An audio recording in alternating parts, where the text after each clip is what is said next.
मेरे वतन के लोगों, ज़रा आँख में भर लो पानी, जो शहीद हुए हैं उनकी ज़रा याद करो कुर्बानी। जय हिंद। मैं हूँ आपके साथ अब्बास सैयद और आप देख रहे हैं न्यूज़ 14। देश की जश्न आज़ादी 78वें साल में पहुँच गई है और इस मौके पे हमारे साथ में हैं समाजवादी पार्टी के राष्ट्रीय सचिव जनाब मसूद आलम खान साहब। उत्तर प्रदेश की राजनीति आप सभी लोग जानते हैं किस तरह की होती है, लेकिन कद इनका बड़ा है और ये महाराष्ट्र और पूरे हिंदुस्तान की भी राजनीति देखते हैं। बहुत स्वागत है आपका हमारे न्यूज़ 14 में मसूद आलम साहब, और जश्न की मुबारकबाद भी है आपको हमारे चैनल की तरफ से। सबसे पहले तो मैं आपका इस्तकबाल के बाद ये चाहूँगा कि आप थोड़ा अपना परिचय दें। वैसे तो आप ब्लॉक प्रमुख 10 साल रहे और आपने विधानसभा चुनाव भी लड़ा और लोकसभा भी चुनाव लड़ा, लेकिन अभी आप फ़िलहाल जो हैं महाराष्ट्र में मुंबई में हैं, तो यहाँ किस सिलसिले में आना हुआ और क्या आपकी राजनीतिक गतिविधियाँ रहीं? सबसे पहले आपका शुक्रिया। आपके इस चैनल पर दिखने वाले सुनने वाले सभी लोगों को इस जश्न आज़ादी स्वतंत्रता दिवस 15 अगस्त की बहुत बहुत शुभकामनाएं और मुबारकबाद। मैं मसूद आलम खान समाजवादी पार्टी का नेशनल सेक्रेटरी हूँ। अभी 4-5 दिनों से पिछले मैं यहाँ मुंबई में हूँ। चूँकि आप जैसा जान रहे हैं कि जल्द ही महाराष्ट्र के चुनाव होने वाले हैं, तो मेरी कुछ निजी हमारी यात्रा भी थी और उसके साथ साथ हमने पार्टी के लिए भी जो संभव जहाँ उत्तर भारतीय हैं उनको पार्टी से जोड़ने के लिए, पार्टी के साथ चुनाव में या गठबंधन के साथ खड़ा करने के लिए काम कर रहा हूँ। अभी पिछले 2 दिन पहले मैं भिवंडी गया था, वहाँ के जो एमएलए हैं रईस शेख साहब, उनके साथ एक मीटिंग की। कल मेरा और अबू आसिम आजमी साहब जो यहाँ महाराष्ट्र प्रदेश के अध्यक्ष भी हैं और गोविंदी शिवाजी नगर मानखुर से एमएलए भी हैं, कल हमारा 3 बजे एक वहाँ मीटिंग है उनके साथ में, और विशेष तौर से उत्तर भारतीयों को समाजवादी पार्टी के साथ और गठबंधन के साथ जोड़ने के लिए। चूंकि आने वाला चुनाव जल्द ही अनाउंस होने वाला है और जो उत्तर प्रदेश की फिजा है वही महाराष्ट्र की फिजा है, इसलिए मैं कह रहा हूं कि लोकसभा का इलेक्शन आपने देखा कि भारतीय जनता पार्टी और इंडिया गठबंधन बुरी तरह से उत्तर प्रदेश में भी हारा है और महाराष्ट्र में भी हारा है। तो यहाँ पर भी सत्ता परिवर्तन जो विधानसभा का चुनाव है होने वाला है, तो हम लोग ये कोशिश करेंगे, कोशिश कर रहे हैं, हमारा लीडर माननीय अखिलेश यादव जी की पूरी मंशा है कि जो भी उत्तर भारतीय यहाँ पर हैं वो इंडिया गठबंधन के साथ खड़े हों, समाजवादी पार्टी के साथ सारे लोग जुड़ जाएं, जैसा कि यूपी में सर्व समाज, इस बार वहां दलित, बैकवर्ड, अदर्स हर समाज के लोगों ने समाजवादी पार्टी का साथ दिया है। तो वो सारे वोट चूंकि वो लोग वहां से जुड़े हुए हैं, तो हम लोग इस बार कोशिश में हैं कि वो सारे वोट जो समाजवादी पार्टी के उत्तर भारतीय जो लोग, उनके घर के, उनके परिवार के, उनके लोग हम लोगों को यूपी में सपोर्ट किए हैं, वो लोग इंडिया गठबंधन को यहाँ सपोर्ट करें, इसके प्रयास में हम लोग काम कर रहे हैं। अच्छा, अभी आप लोकसभा में 37 सीटें जीत के आए और अभी आपके यहाँ पर उपचुनाव भी हैं 10 सीटों पे, तो आपको महाराष्ट्र भी देख रहे हैं और छत्तीसगढ़ में भी चुनाव है, सॉरी झारखंड में भी चुनाव है, लेकिन आप नेशनल लेवल पे हैं, तो आपको इन सब जगह पे देखते हुए, लेकिन आपका जो अपना घर है यानी यूपी की राजनीति है, 10 उपचुनाव जो होने वाले हैं 10 सीटों पे, उस पे आपकी क्या रणनीति और किस तरह का आपका माहौल है, वो जरा बताएं। देखिए, अभी बीजेपी ने इंटरनल सर्वे कराया था और वो चाहते थे कि वहां चुनाव जल्दी करा लिया जाए, लेकिन उनकी रिपोर्ट में आई कि 10 की 10 सीट हम हार जाएंगे। उनके अंदर खुद आपस में घमासान लड़ाई छिड़ी हुई है, जंग छिड़ी हुई है, जूतम पैजार हो रहा है। चूंकि वहां पर बिल्कुल परिवर्तन की लहर है, भाजपा डर रही चुनाव कराने से, लेकिन कराना है। संभवतः मुझे लगता है कि शायद महाराष्ट्र के साथ हो या उससे पहले कराएं, लेकिन आज के तारीख में 10 की 10 सीटें, चूंकि इस बार समाजवादी पार्टी के साथ हमने का कोई ऐसा बिरादरी नहीं की जो न जुड़ गया हो।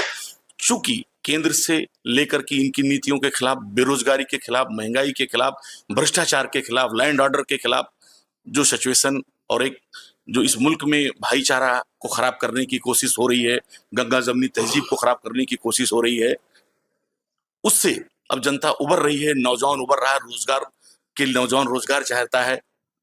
उस देश को आगे सिर्फ वादों से नहीं, वो चाहता है कि जमीन पर होकर के, जो मोदी जी ने क्या कहा था कि हर साल 2 करोड़ लोगों को रोजगार देंगे, तो अब 11 साल हो गए, तो 11 साल में तो 22 करोड़ रोजगार देनी चाहिए, 22 लाख भी नहीं दे पाए।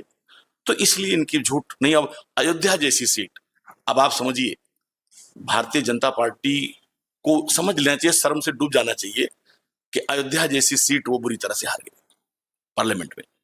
तो जाहिर सी बात है कि ध्रुवीकरण का जो उनका मुद्दा है वो पूरी तरह से जनता ने नकार दिया है, और जनता अब अपना विकास चाहती है और भाईचारा चाहती है। 10 सीटों पे जो है केशव प्रसाद मौर्य जी और खुद मुख्यमंत्री जी योगी आदित्यनाथ जी ने भी मोर्चा संभाल रखा है। और जैसा सूत्रों के हवाले से खबर ये भी है कि इस बार चुनाव आपके लिए जो अभी उपचुनाव है बहुत टफ है, इतना आसान नहीं होगा। तो इसके लिए आप लोग की क्या मेहनत है, क्या रणनीति, ऐसा आप लोग क्या करने वाले हैं जो आपकी 10 की 10 सीटों आपके पास हैं? क्योंकि इस बार मुख्यमंत्री जी खुद भी इन्वॉल्व हैं इस पूरे इलेक्शन में, और पूरी तरीके से उनकी तैयारी है ऐसा मजबूती से कि 10 की 10 सीटें भाजपा जीतना चाहती है। तो आपकी अपनी खुद की तैयारी ऐसी क्या रहेगी पार्टी बेस पे, क्या वो 10 सीटें खुद इंडिया गठबंधन? और एक सवाल इसमें और भी है कि इंडिया गठबंधन यानी कांग्रेस को आप लोग कितनी सीटें दे रहे हैं 10 में से? देखिए, पहली चीज, आपने केशव मौर्य जी की बात की, वो स्टूल मंत्री के नाम से हमारे प्रदेश में जाने जाते हैं। वो अपनी खुद एमएलए की सीट हार गए। जो खुद एमएलए की सीट नहीं जीत सका, वो दूसरे का क्या जिताएगा? और मुख्यमंत्री जी तो लोकसभा में भी थे, कि अलग तो नहीं थे, पूरा पूर्वांचल हार गए, है ना।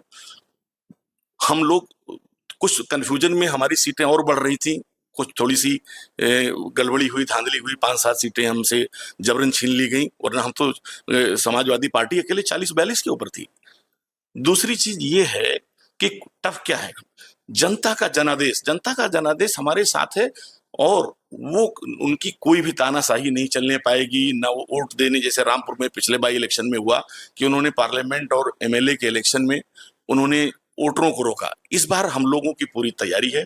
और जो आप करें, क्या तैयारी है, राष्ट्रीय अध्यक्ष माननीय अखिलेश यादव जी ने हर विधानसभा में संगठन को नीचे से देखने के लिए, परखने के लिए अभी से माननीय शिवपाल यादव जी जैसे लीडर्स, माता प्रसाद पांडे जी जैसे लीडर्स, हमारे जो विधान परिषद में अपोजिशन के लाल बिहारी यादव जी अपोजिशन लीडर हैं, ऐसे बड़े बड़े लीडरों को एक एक कॉन्स्टिट्यूंसी तभी से दे दी गई है। अच्छा, ये बताएं, विधानसभा जो यहाँ महाराष्ट्र में चुनाव है, इसमें आपका संगठन इतना मजबूती से नहीं दिखता, इसकी क्या वजह है? वही आपके पास सिर्फ 2 विधायक हैं और एक प्रदेश अध्यक्ष हैं जिसमें समाजवादी पार्टी से। इसमें आपका जनाधार क्यों नहीं बढ़ रहा? क्योंकि मैंने आपके एक और नेता से भी सवाल किया था, आपकी पार्टी के हैं।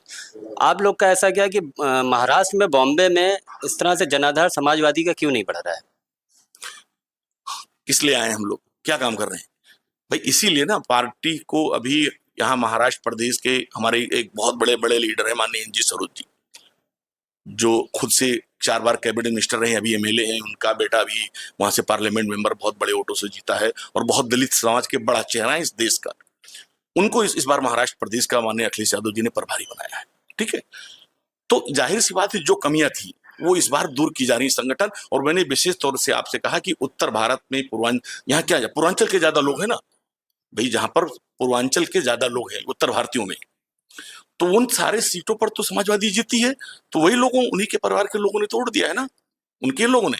तो हम लोग वही चाहते हैं कि वो सारे लोग जो पूर्वांचल और उत्तर भारतीयों ने जो समाजवादी पार्टी को दिया है, वो समाजवादी पार्टी को और इंडिया गठबंधन को मिलेगा। हम अगली बार इंडिपेंडेंट लड़े थे ना, अकेले लड़े थे, इस बार गठबंधन के साथ लड़ रहे हैं। मैं आज दावे के साथ आपके साथ कह रहा हूँ, चुनाव में फिर आऊंगा। जो उनकी यहाँ पर एनडीए का एलाइज है, ये 50 सीटें नहीं पार करने जा रहा है, मैं आप इस चीज को दावे के साथ कह रहा हूँ। और समाजवादी पार्टी को जितनी भी सीटें मिलेगी इस गठबंधन में, 100% रिजल्ट आएगा। अच्छा, मन की बात बहुत होती है, हमारा ये आखिरी सवाल है। आप कोई ऐसी बात दिल की करना चाहते हैं जो आम पब्लिक आपके क्षेत्र की या महाराष्ट्र की या राष्ट्र में आपके बारे में जो नहीं जानते हैं, कुछ ऐसा बता सकते हैं जो आप अपने दिल की बात कहना चाहते हैं? देखिए, प्रधानमंत्री जी अपने मन की बात करते हैं। अगर केंद्र में सरकार बन गई होती तो जनता के मन की बात होती कि जनता के मन में क्या है। जनता के मन में महंगाई है, जनता के मन में बेरोजगारी है, जनता के मन में जो देश में माहौल खराब हो रहा है उससे डर है, भाईचारा बिगड़ रहा है उससे डर है। ठीक है। तो जनता के मन की बात यह है कि हमारे जो नौजवान हैं, यूथ हैं, उनको रोजगार मिले, उनको नौकरी मिले, उनके लिए अच्छे जो सपने दिखाए थे उन्होंने तो नहीं दिखाए, लेकिन हमारे नेता की ये मन की बात है कि हर व्यक्ति को रोजगार होगा, फ्री शिक्षा होगी, फ्री इलाज होगा, और हर व्यक्ति को, हर परिवार को, जैसा कहा गया था कि 8,500 हर महिलाओं को, अगर सरकार बनती हमारी इंडिया गठबंधन की, तो हर परिवार की महिलाओं को 8,500 रुपये नगद महीने में जाने थे। हर घर में रोजगार जाना था। बिजली पूरे देश में 300 यूनिट यह था कि अब फ्री दिया जाएगा। पूरे किसानों का कर्जा, पूरे भारत में जितने किसानों का है, 16 लाख करोड़ रुपए अंबानी अडानी जैसे बड़े लोगों का मोदी जी ने और इनकी सरकार ने माफ किया। लेकिन जो 50,000 का हमारे गांव में गरीब है, किसान है, उसको तहसीलदार अगर वो कर्जा नहीं दे पाता है तो उसका ट्रैक्टर खींच के तहसील में ले जाता है, उसको पकड़ करके लॉकअप में 50,000 रुपए के लिए जलील होता है, अपमानित होता है। लेकिन 16 लाख करोड़ रुपये उद्योगपतियों का भाजपा माफ करती है, इंडिया गठबंधन माफ करती है। लेकिन अगर सरकार बनती या बनेगी तो जितने भी किसान हैं और जो छोटे कर्जदार हैं, इनके सारे कर्जे माफ होंगे, वो चिंता मुक्त होंगे, पढ़ाई के लिए, शिक्षा के लिए, स्वास्थ्य के लिए 100%। अभी ये जो आपको स्वास्थ्य कार्ड है, ये 5 जो बना हुआ है, ये 5 लाख रुपए सीमा है। हमारी इंडिया गठबंधन ने कहा था कि अगर हम सरकार में आएंगे तो 25 लाख रुपए का इलाज फ्री होगा। तो आप समझ सकते हैं, बड़ा से बड़ा जो मर्ज है, चाहे वो कैंसर हो, न्यूरो हो, हार्ट से संबंधित जितने भी महंगे से महंगे कोई भी भारत का अस्पताल होगा, 25 लाख रुपए में उसका इलाज हो जाएगा। तो हम लोग तो, हमारी जो इंडिया गठबंधन है, हमारे नेता माननीय अखिलेश यादव जी हैं, ये लोग तो गरीब और समाजवाद का नाम ही है कि गरीबी, कमजोरी, महंगाई, बेरोजगारी, उनकी चिंता करना। तो ये थे हमारे साथ में, इनका ये कहना है कि समाजवाद का नाम है गरीबी, महंगाई, बेरोजगारी, इनकी चिंता करना। हमारे साथ में मसूद आलम साहब थे, गोंडा से हैं और बॉम्बे आए हैं, और इनका जो पूरा बात का निचोड़ है वो ये है कि गरीबों और बेसहारा लोगों के साथ हमेशा हमारी पार्टी खड़ी रहती है। कैमरामैन बेडी के साथ मैं अब्बास सैयद, न्यूज़ 14 मुंबई।